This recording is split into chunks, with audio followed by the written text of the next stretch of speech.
Jesus. No, man.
Auntie Rachel.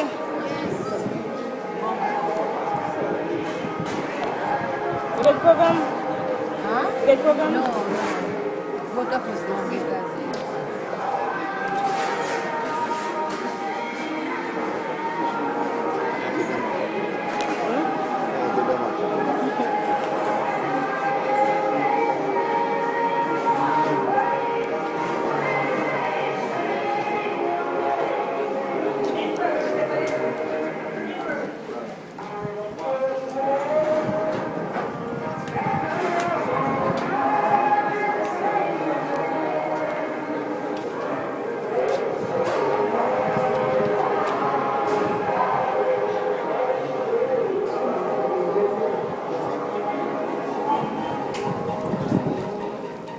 Technology.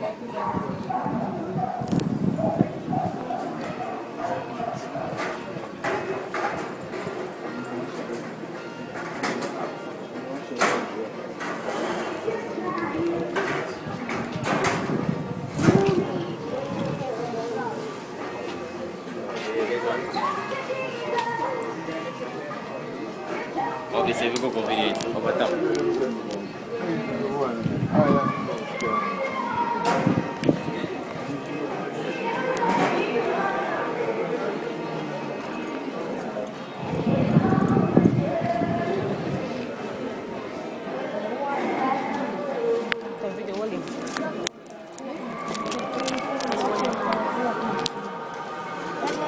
My girl, take me face. That is Dada. What you gonna say something? Yes, there's some. What you gonna go to say something? Yes, there is on the program. Look at that for me. Hey, you see the palmy front, man.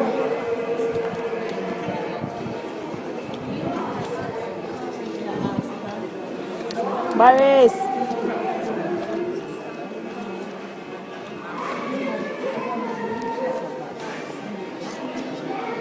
Miazi, and Chrissy. Sodia. Say hi to Mummy.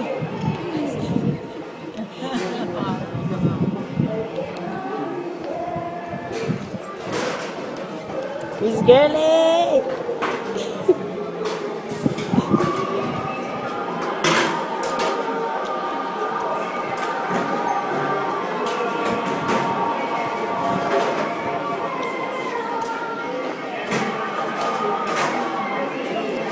Mama G.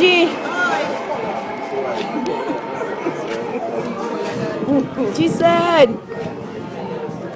Uncle Sonny. Hi, hello. Alright. Bungo. Prop.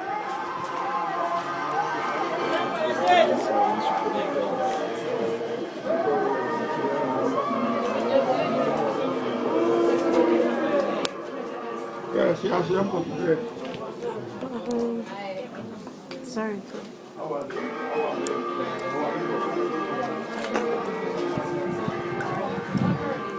Did you do more video from before? No, me just start. How got the program? My program must finish. So, no, DJ did. DJ Get the whole body.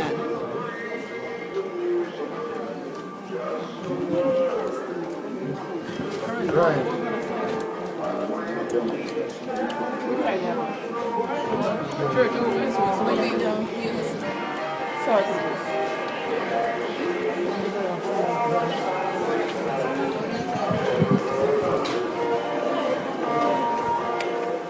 Yeah, great.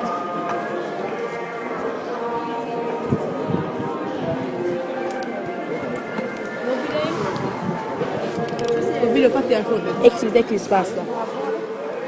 Video fatty and food.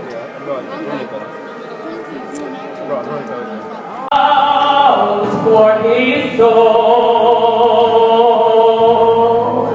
Oh no, I can't hold the chains of gold. And I can't stop Mystica from crying. Oh no, I can't stop to see Bungo grave. And I don't know if Bungo was sinning.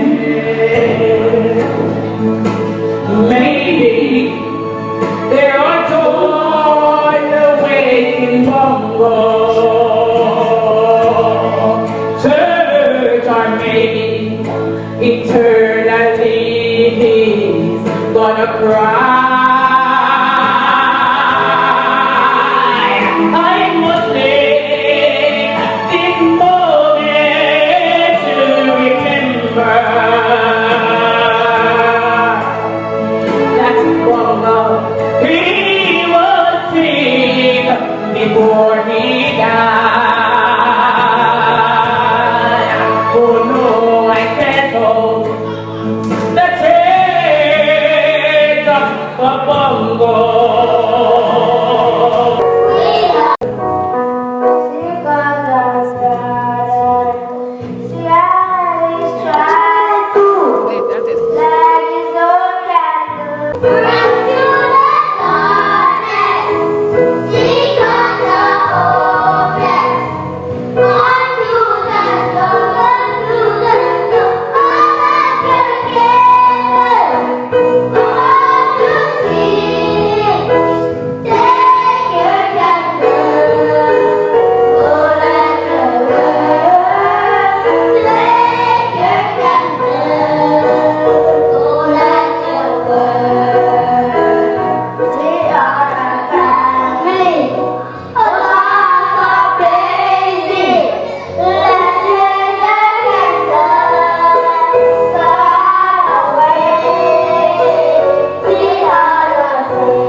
I know you will be mindful of the time as you make your presentation. Good afternoon, everyone. I know when I look down there, I see a lot of happy faces. I know it's deep inside, rather very sad today. And as my sister has said before about her husband, my brother-in-law, I thought being a long way back with it, rub the two thin waters and deep waters together. And he's one man that I could really count on and depend on. And you know, I would I'd be happy to know that just over the mountain, that one day we all will see one another. Just over the mountain is the place that called heaven. mansion for those who believe. There's a brighter tomorrow. Yes, there's no pain or sorrow, but I'm going to live there. In this place I will be. Oh, fly me away on the wings of an angel. I walk with my Savior by the rivers of life. I drink living water from God's holy fountain. In God's greener pasture, I'll be satisfied. Oh, sinners, don't wait before it's too late. You see, the key to the kingdom doesn't hang on the gate. Jesus knocks at your door. Oh, what is your answer? Will you come take his hand and deny him no more? Oh, fly me away on the wings of an angel. I'll walk with my Savior by the rivers of life. I drink living water from God's holy fountain.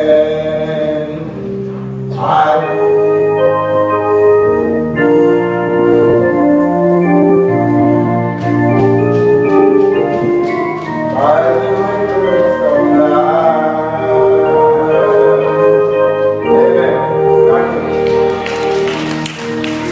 Circumstances beyond their control, they are able to be here. From the USA, Doreen, Maisel, Ellie, Erin, St. Elizabeth, Zita, Miss Gladden. From Manchester, Princess was sick. This is how Princess and Auntie Norma remembered him. Handsome, soft-spoken, well-attired in his white social black pants, and sometimes very expensive coffee suit, wrinkled less. He was a very kind to all whom they meet. Auntie Norma and Auntie Princess discovered something strange about him, that he was smoking weed. They told his Uncle Jimbo about what he was doing, so he said, okay, you girls keep an eye on him. Not knowing that he was being watched, he hid the weed under some stone. When he went for his dinner, when he came back to his surprise, his treacherous position person. They had a good laugh, and he was very upset. They missed him very much,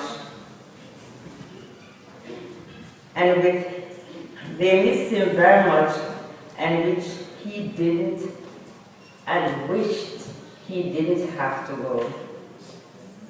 Then the day came when he had to migrate to Portland, It was a very sad time for them, and he was sadly missed.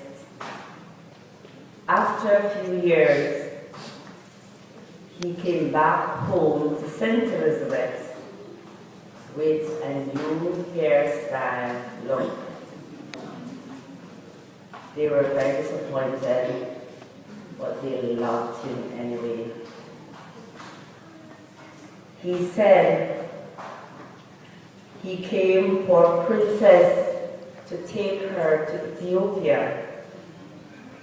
He was loved by all, and this is how I see him. As a child growing up, fascinated by the locks, always been fascinated by the locks. I always want to touch, not, you have to love somebody, a Rasta man, have to love you for you to touch their locks. And I was very special to him. So he always allowed me to touch it, but with hard struggle. I have to beg and beg and beg, and then he said, okay, you can do it. Knowing him, those of us who are from St. Elizabeth can remember the time when he come with his trainer and his pot to sell, and family members, they supported him in all of that. I have my strainer, and I can identify for many years St. Elizabeth people still have the strainer and the pot that he needs. We lost contact after many years and was reunited when I went to Portland Cottage to live for a little while. I got his number from one of his cousins right in the congregation and his contact number, and then from there on, we stayed connected. His last word to me was, Holly, when you go to the West, tell Doreen to come home. It is too cold for her, and Doreen is my mother. It is too cold, and she cannot take the cold anymore, so she needs to come home. That was his last word to me. He was great family man, a loving, lasting frame of friendship wherever he went. He envied no one, but encouraged everyone to keep going and never give up. And never said no to anyone who asked a favor, and noteworthy, wise, youthful in character, and in his old age. Glenn, the pain of losing you is intense. It reminds us of the depth of your love for us. Your memory will never die. The chain is broken. Again, and another link, golden link, is gone. The pain is there. We cannot do anything to save you. The Lord giveth, and the Lord taketh.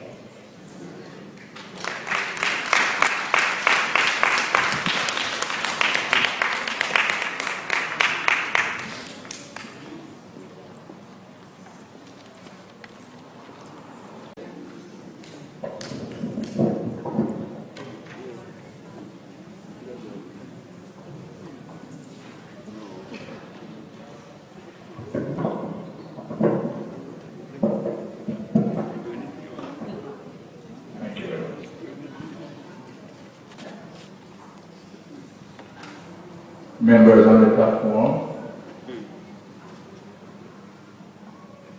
other distinguished members in the audience, I distinctly make out our former Member of Parliament, Mr. Charles Learmont, and if there are any others that I cannot pick up readily,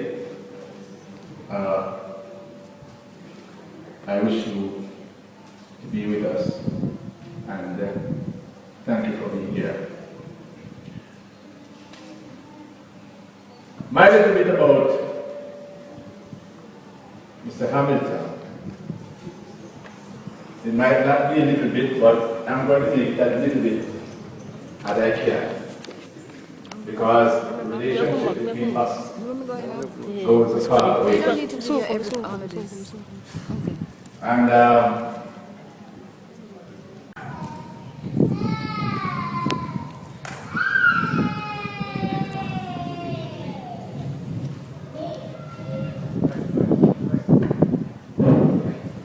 good evening, everyone.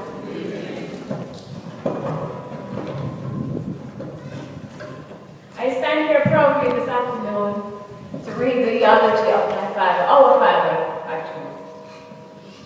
I'm not a singer. My other family members did all the singing. But I know that my father will be very proud of me to know that I stand here and sang 2 lines from his favorite song. Out on my job, time for my pay, sweaty and wrinkled and gray.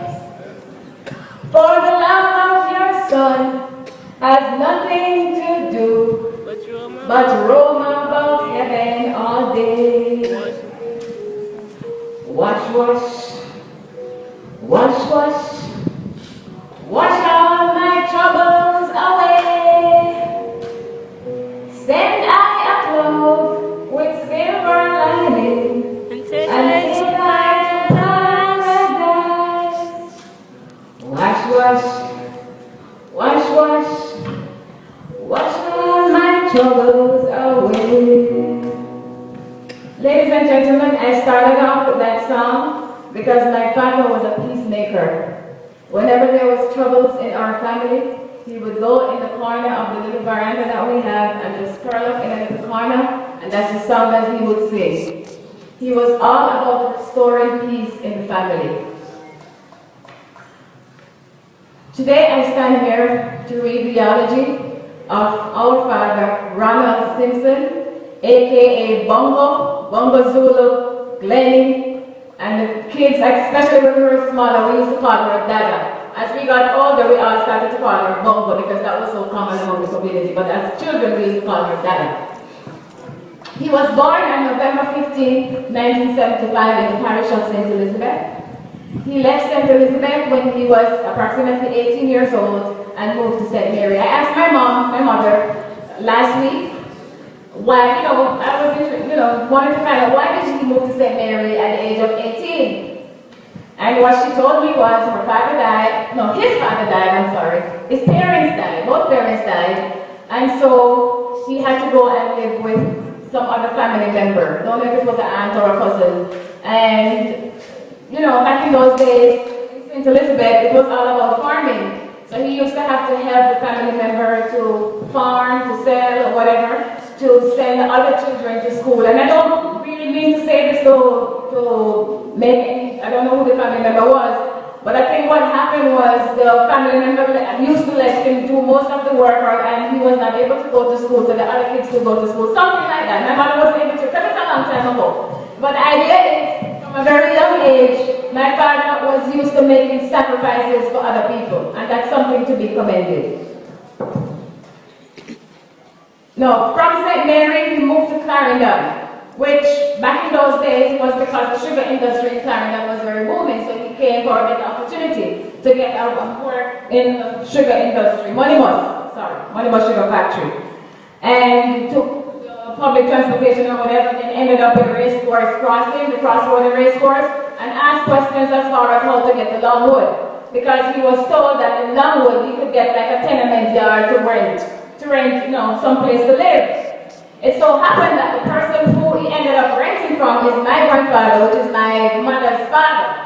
And of course, my mother's father being his landlord, he was, probably around the children, including my mother, and that's how they ended up meeting and falling in love. So my father started to check my mother, but she was actually the daughter of his landlord. So not only did he fall in love with my mother, he also fell in love with Clarendon and became a full-fledged Clarendonian. His first job was at Monimus. And of course, as other people have mentioned before, he used to make pots and pans, baking pans, strainers, funnels, you name it. He was the haberdasher man for Beer Clarendon. A lot of people know him as the haberdasher man. Following that, he ended up opening his own radiator shop right in the crossroad of Water Lane. And for me personally, my favorite memory of my father was he used to ask me to write the invoices for his customers because he used to have a contract with Monimus Sugar Factory to fix all the radiators in the tractors that used to carry the sugar cane to the factory to make sugar. And my father, I remember him telling me, you know, even though he wasn't able to go to school, one of his biggest aims in life is to make sure that his kids get a good education. So he taught me how to spell. That was how I learned how to spell the word invoice. And I will never forget, because at a young age, that's a big word to spell, but he said, make sure you could spell that word, and I did. So, he was very all about making sure that we were educated. After a while, he lost the contract with Monimus, and then he got a job in Alcoa. At the time, I think it was called Hassal, not Jamaica. And then he got laid off from Hassal and then decided to do some farming. Because as we have said earlier, he's a working man, so he tried never to be unemployed. When something don't work out, he move on to the next thing. And farming, if you ask me how to describe our father, I would say he was a hard-working man. He was a problem solver. He was dedicated. He was loyal. He was very proud, too. A little stubborn. You know, he would have his way, have his religion, etc., etc. And no matter what anybody said to him, he can't get him to change his ways. And, you know, everybody have a right to their own ways. But he was a little stubborn. No, nonetheless, a peacemaker, very strong, free spirit, loving, kind, and friendly. No, there's a saying that says, the difference between the ordinary and the extraordinary is the word extra. And I believe that my father was an extraordinary man. From the bottom of my heart, I stand here, as I said, proudly to say he was an extraordinary man. For example, when he was laid off from Hassal, he decided to do farming. A lot of men would have given up. I think at that point we were already 7 children. A lot of men would have, given up and go back to St. Elizabeth. That's where he's from. He never left. He was always there. He planted everything, don't have Riverside, everything that could grow there, from peas to pumpkin to corn, everything that was things that we plant, sell. He even used to boil corn and sell corn. Whatever could grow. I believe some of the most memorable moments or memories my brother Mutt have with my father, our father, was in the farming days. Because according to my father, my brother Mutt was his right hand. We would always call Mutt his right hand. We'd always say, my other brothers, Cheese, Redmond, so rest in peace, and Ratcliffe sits in the audience. They were there also, but there was a very special relationship, and I'm sure we would agree, between Mutt and Bungo. Always together.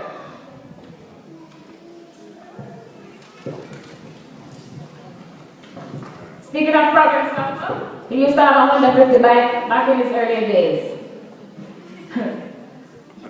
He ended up selling the bike when times got a little hard and bought a van. No, not then. He ended up selling the bike and bought a van. When times got a little hard, he sold the van to buy a cow. That's what I meant to say, sorry. And I remember the cow was like $700 and it was all the money he had. But he was facing his back against the wall and he needed to find a way out for the family. So he decided to buy a cow because of course, you could increase the cow and sell the milk or sell the meat or whatever to the meat shop. But it turned out that one cow turned into, the name of the cow was Betty. I never forget the first cow. Betty, then there was Billy, Bully, and what's the other one? Nelly. And then cows. So after a while you had a lot of cows. Our parents produced 7 children. There's Veronica, Ratcliffe, Cheese, rest in peace, Mutt, then me, Anne-Marie, Sophie, she couldn't make it, and then Sharon sits in the audience. From the 7 children, They produced 18 grandchildren and 3 great-great. So, in other words, our father lived a full life. We're sad. Nothing in life prepares you how to deal with when you lose your loved ones. You're going to cry, but he lived a full life, so we also have to celebrate his legacy.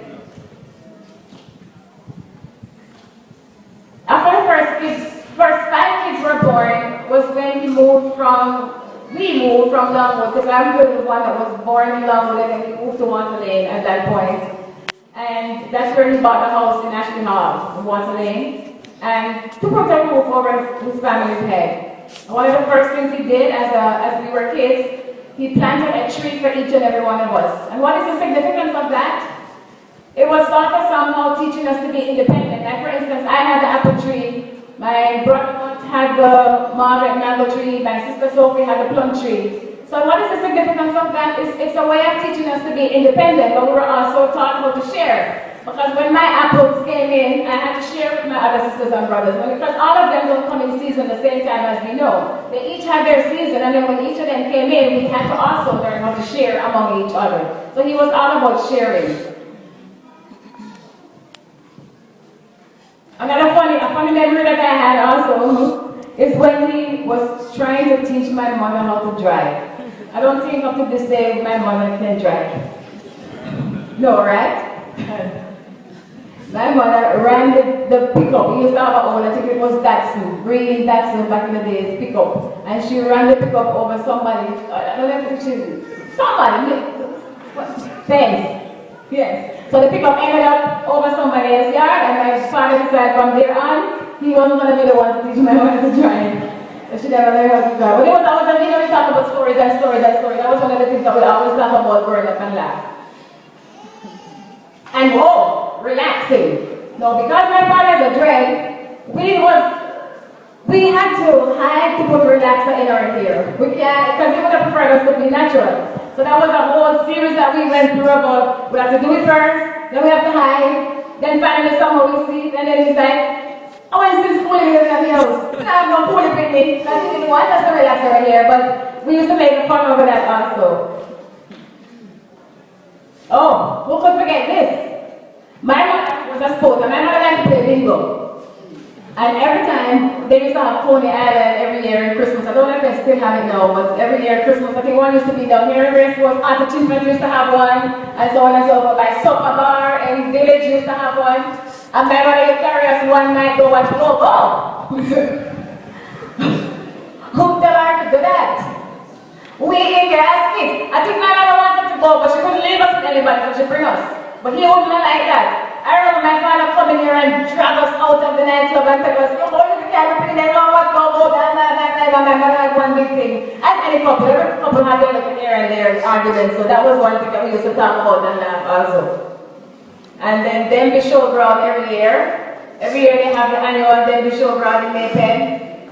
We know we're going, and we also know we have to ask our father permission. Nobody don't want to ask. So what we do, we buy the clothes, we do hair, we do everything, save us lunch money, blah, blah, blah. Time comes close up to Denby, day before Denby. We know we're going tomorrow, but up to now, nobody will ask him if we can go. And at that point, he's not talking to us, and we're not talking to him because we're supposed to ask him. He waiting on us to ask him. We think we're going, but he knows we can't go unless we ask him. So we go through that every single year, then there's that, the morning of Denby, hairstyle start do, clothes start press, but up to now we don't ask him if we go. So then finally, somebody has to be brave. When time start going, you want to get to Denby before it gets too late, somebody must have the courage. Maybe my mother, we can't go Denby. And that's how sometimes we finally get to go. But we always have struggle because he was kind of like more of a family man, and some things he think was cool, even though he was his religion, he was Rasta or whatever. He was not worldly. He kind of wanted us to be a little more conservative instead of being out there all the time. But my mother was a sporter, so there was always a conflict between where we could go and where we can't go.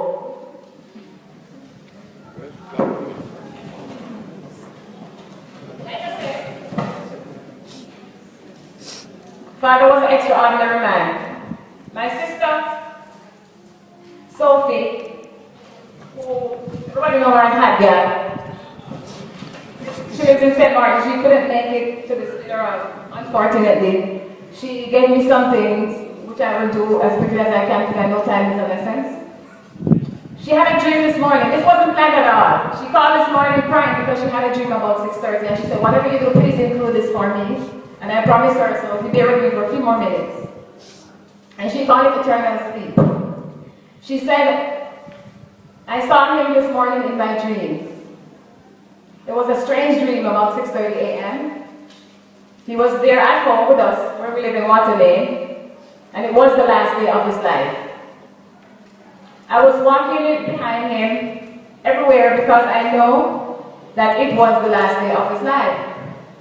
Everyone in the house knows this. Everybody knew it was the last day of his life. The entire house was preparing for it. I could hear the cooking, the cleaning, the voices, the talking, the etc., because everybody knew it was the last day of his life. He was walking around the house with me and I was walking behind him. This is the words of my sister.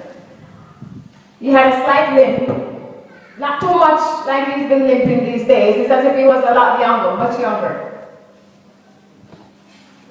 And Miss Melita said, Bungo, how you gonna manage with them suspenders? You know, the braces that all the men wear. How you gonna manage with them suspenders? As they were dressing him. Bungo shrugged his shoulder and said, Melita, I don't care, man. I don't care what you wear, don't wear anything. Just put it on. I looked at my watch and realized that it was now 1 hour before the time that he's supposed to die. And I said to myself, if the 1 hour passed and his heart is still beating, then maybe he would live. So I tried to get him to the crowd, away from to be by himself and bring him among other people, so that he would get a little lively and stop thinking about his time of death, and maybe he would live. But he said, no, Sophie, don't block me. Let me go buy makeup. I'm ready. And my mother was ironing his clothes. So he walked through the passage. We have a short little passage in our house. So he walked through the passage and said, give me a pass. Let me go buy makeup. I'm ready. Then he said, makeup, give me my clothes, let me put it on. I'm ready.